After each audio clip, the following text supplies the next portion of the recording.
Hello mga katets, magandang buhay po sa inyong lahat. Nandito tayo ngayon sa ating treasure hunting exploration. Ang lugar na ito ay isang waterfalls, ngunit kunti na lang ang tubig sa ngayon mga katets.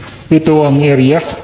Ang dating daanan ng tubig ay parang naka-flooring siya mga katets. Ayan, tingnan yung mabuti. At ang falls na ito ay medyo mataas na parang nakahagdan-hagdan siya mga katets. Di na tayo pumunta dyan at dito lang tayo sa gilid dahil may nakikita silang footmark dito mga katets. At ngayon ating tingnan kung ang nasa footmark ba ay isang giveaway o isang malaking deposit mga katets. Ito yung footmark mga katets. Ayan. Ayan siya. Para siyang takip. Meron siyang tinatakpan na butas mga katets. Ayan. At kaliwat kanan ng footmark na ito mga katets. Ang isa ay kanan. Ayan. Ayan yung inaapakan ng kasama nating katets. Ayan siya. Ayan. So, nang tiningnan ko mga katets, aking nakita na ang deposit ay nasa harapan niya lang mga katets.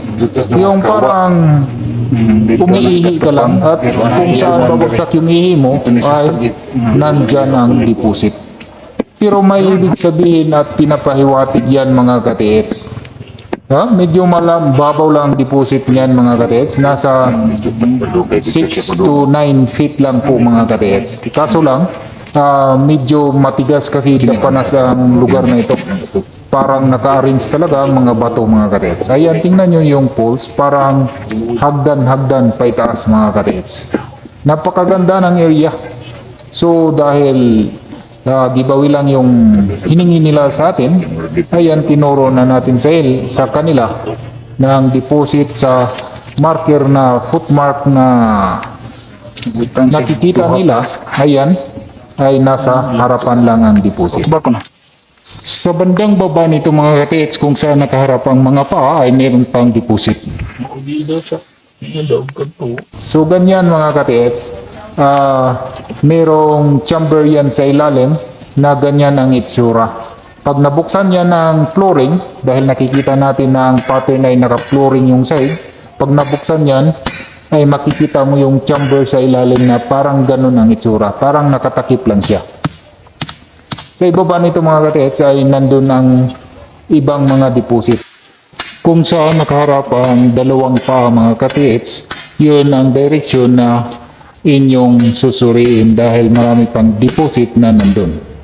At dito nga mga katets ay inumpisahan ng butasan ng ating mga kasama ditong treasure hunter.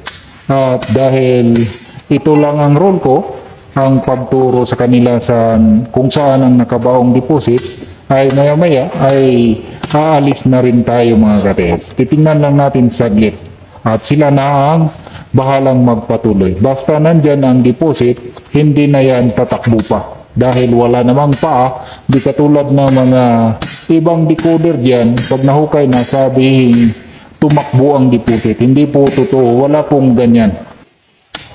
So hanggang dito na lang ang aking video mga katets. Salamat sa inyong pagsubaybay at sana may makuha kayong kahit na kaunting ideya tungkol sa dalawang paa na magkatapat. Maraming salamat po mga katets. Hanggang sa muli. Paalam.